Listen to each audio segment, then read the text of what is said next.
குளுகுளு சீசனை அனுபவிக்க உதகை சென்ற சுற்றுலா பயணிகள் ஏமாற்றம். கத்திரி வெயில் தொடங்கிய நிலையில் உதகையிலும் அதிகரித்த வெப்பநிலை.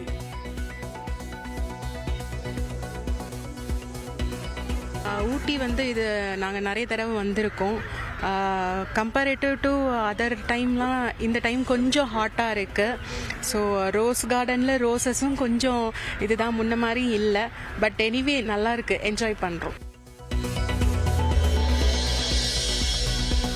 கோவை மாவட்டம் மேட்டுப்பாளையத்திலிருந்து உதகைக்கு 5 நிமிட இடைவெளியில் பேருந்து சேவை. சுற்றுலா பயணிகளின் எண்ணிக்கை அதிகரித்த நிலையில் அரசு போக்குவரத்து கழகம் அறிவிப்பு. கோடை விடுமுறையில் சிறப்பு வகுப்புகள் நடத்தக்கூடாது என்று பள்ளிக்கல்வித்துறை உத்தரவு. விதிமீறும் பள்ளிகள் மீது கடும் நடவடிக்கை எடுக்கப்படும் என்றும் எச்சரிக்கை. தருமபுரி, ராணிப்பேட்டை, திருவண்ணாமலை உட்பட 17 மாவட்டங்களில் 3 நாட்களுக்கு வெப்பம் சுட்டெரிக்கும். ஆரஞ்சு அலர்ட் எச்சரிக்கை விடுக்கப்பட்ட வானிலை மையம். ஏற்காடு சாலை விபத்தில் சிக்கி உயிரிழந்தவர்களின் குடும்பத்திற்கு தலா 10 லட்சம் ரூபாய் வழங்க எதிர்க்கட்சித் தலைவர் எடப்பாடி பழனிசாமி வலியுறுத்தல். அரசு பேருந்துகளின் நிலையம் மோசமான நிலையில் இருப்பதாகவும் பேட்டி. பழைய பேருந்துகளை வச்சு இயக்கவே முடியாது.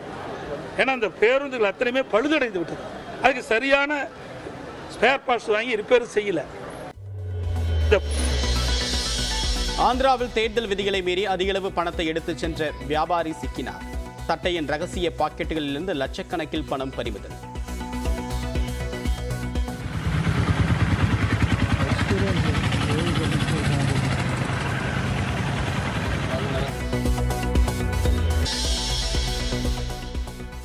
மக்கள் தனக்காக பேசத் தொடங்கிவிட்டால் கவிஞன் தன் குரலை தனித்துக் கொள்ள வேண்டும். இசையா மொழியா எது பெரியது என்ற வாதம் வலுத்து வரக்கூடிய நிலையில் எக்ஸ் பக்கத்தில் வைரமுத்து பதிவு.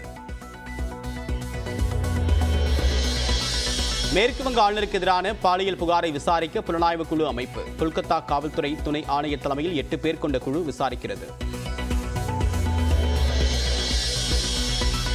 இளநிலை மருத்துவ படிப்புக்கு நாடு முழுவதும் நாளை நீட் நுழைவுத் தேர்வு. தமிழ்நாட்டில் 1.5 லட்சம் பேர் உட்பட 24 லட்சம் பேர் தேர்வு எழுத உள்ளனர். அரசியலுக்கு வரும் எண்ணம் தற்போதைக்கு இல்லை என்று நடிகை ஜோதிகா பேட்டி.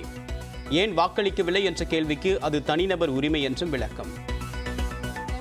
You can be outstation. சில times ஒரு வேலைக்கா we can be out, we can be sick. It's it's like a private thing. Sometimes you're not always there in town also. பெண்ணை கடத்திய புகாரில் முன்ஜாமீன் கோரி ரேவண்ணா மனு. பாலியல் புகாரில் முன்ஜாமீன் மனுவை திரும்பப் பெற்ற நிலையில் புதிதாக மனு தாக்கல். ஆம் ஆத்மி கட்சியின் தேர்தல் பிரச்சார பாடலுக்கு இந்திய தலைமை தேர்தல் ஆணையம் அனுமதி. உண்மையை தோற்கடிக்க முடியாது என்று ஆம் ஆத்மி எம்எல்ஏக்கள் எக்ஸ் பக்கத்தில் கருத்து. மத்திய உள்துறை அமைச்சர் அமித்ஷா மீது தெலுங்கானாவில் வழக்கு பதிவு. தேர்தல் நடத்தை விதிகளை மீறி பரப்புரையில் சிறுமிகளை பயன்படுத்தியதாக காங்கிரஸ் அளித்த புகாரில் காவல்துறையினர் நடவடிக்கை. வான்கடை மைதானத்தில் 12 ஆண்டுகளுக்கு பிறகு மும்பையை வீழ்த்திய கொல்கத்தா. 11 போட்டிகளில் 3 மட்டுமே வென்றிருப்பதால் கேள்விக்குறியான மும்பையின் பிளே ஆஃப் வாய்ப்பு.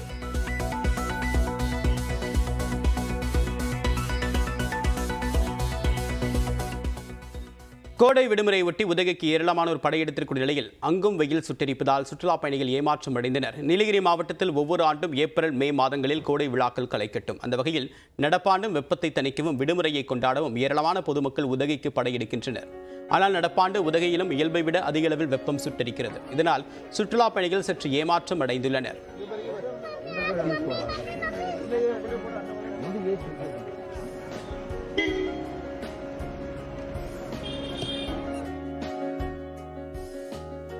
வெயில் ஒருபுறம் இருந்தாலும் உதகை அரசு பூங்காவில் வரக்கூடிய 10ஆம் தேதி முதல் ரோஜா கண்காட்சிக்கு ஏற்பாடு செய்யப்பட்டுள்ளது. இதனையொட்டி அங்கு கண்கவர் ரோஜாக்கள் பூத்து குலுங்குவது சுற்றுலா பயணிகளை சற்று ஆறுதல் படுத்தியுள்ளது.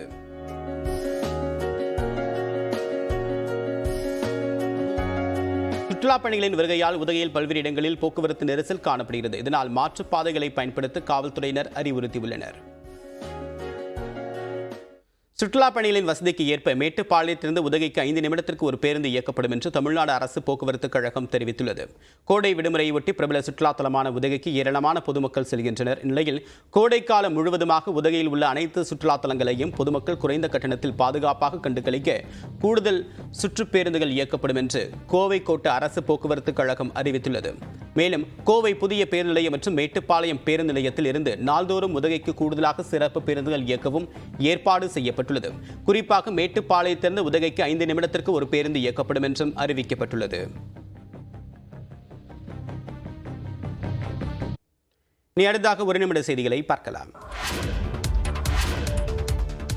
இளநிலை மருத்துவ படிப்புக்கான நீட் நுழைவுத் தேர்வு நாளை நடைபெறுகிறது. நாடு முழுவதும் அரசு மற்றும் தனியார் மருத்துவக் கல்லூரிகளில் MBBS, BDS மற்றும் சித்தா, ஆயுர்வேதா உள்ளிட்ட படிப்புகளுக்கான இடங்களுக்கு நீட் தேர்வு மூலமாக மாணவர் சேர்க்கை நடத்தப்படுகிறது. அதன்படி நடப்பு கல்வியாண்டு மாணவர் சேர்க்கைக்கான நீட் தேர்வு நாளை நடைபெறுகிறது. 557 நகரங்களில் பிற்பகல் 2 மணி முதல் 5:20 மணி வரை இத்தேர்வு நடைபெறவுள்ளது.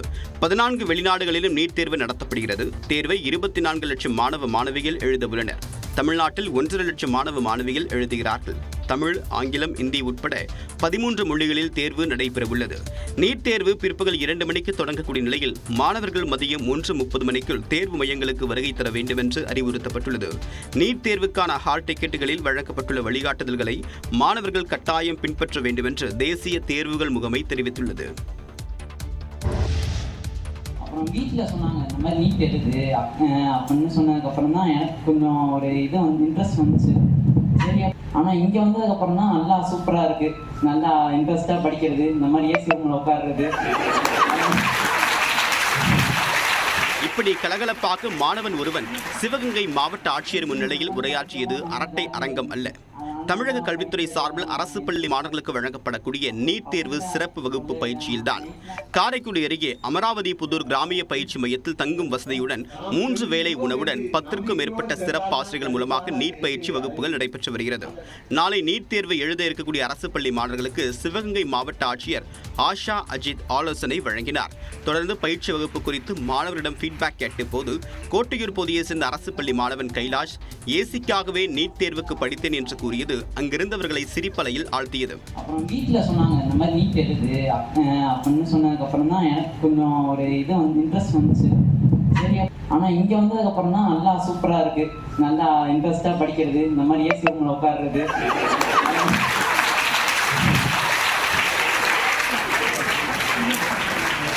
ஏசி ரூமில் உட்காந்து படிக்கவும் நல்லா ஜாலியாக இருந்துச்சு. அதனால் நல்லா படிக்கிறது, அதெல்லாம் நல்லா இன்ட்ரெஸ்டாக இருந்துச்சு. அப்புறம் பசங்க சொல்ல வேணாம், நைட்லாம் இருந்தோம்னா அவங்கள படிக்கிறது அந்த மாதிரி ஜாலியாக படிச்சுக்கிட்டே இருக்கலாம். அப்புறம் இன்ட்ரெஸ்ட், அப்புறம் சார்ஸ் சூப்பராக சொல்லி கொடுப்பாங்க. பேச்சை சிவகங்கை மாவட்ட ஆட்சியர் ஆஷா அஜித் ரசித்து கேட்டார். CBSE 10 மற்றும் 12ஆம் வகுப்பு பொதுத் தேர்வு முடிவுகள் வரக்கூடிய 20ஆம் தேதிக்கு பிறகு வெளியிடப்படும் என்று மத்திய இடைநிலை கல்வி வாரியம் தெரிவித்துள்ளது. CBSE 10, 12ஆம் வகுப்புக்கான பொதுத் தேர்வு கடந்த பிப்ரவரி மாதம் தொடங்கியது. 10ஆம் வகுப்புக்கான தேர்வு மார்ச் 13ஆம் தேதி வரையிலும் 12ஆம் வகுப்புக்கான தேர்வு ஏப்ரல் 2ஆம் தேதி வரையிலும் நடைபெற்று முடிந்தது. லட்சக்கணக்கான மாணவர்கள் தேர்வில் பங்கேற்றனர். தற்போது பள்ளிகளுக்கு கோடை விடுமுறை விடைபெற்றக்கூடிய நிலையில் வினாத்தாள் திருத்தக்கூடிய பணி முழுவீச்சில் நடைபெற்றது. இந்நிலையில் CBSE 10 மற்றும் 12ஆம் வகுப்பு பொதுத் தேர்வு முடிவுகள் மே 20ஆம் தேதிக்கு பிறகு வெளியிடப்படும் என்று மத்திய இடைநிலை கல்வி வாரியம் தெரிவித்துள்ளது. தேர்வு முடிவுகளை மாணவர்கள் இணையதளத்தின் வாயிலாக பார்க்கலாம் என்றும் 10 மற்றும் 12ஆம் வகுப்புகளுக்கான தேர்வு முடிவு ஒரே நாளில் வெளியாகலாம் என்று மத்திய இடைநிலை கல்வி வாரியம் தெரிவித்துள்ளது.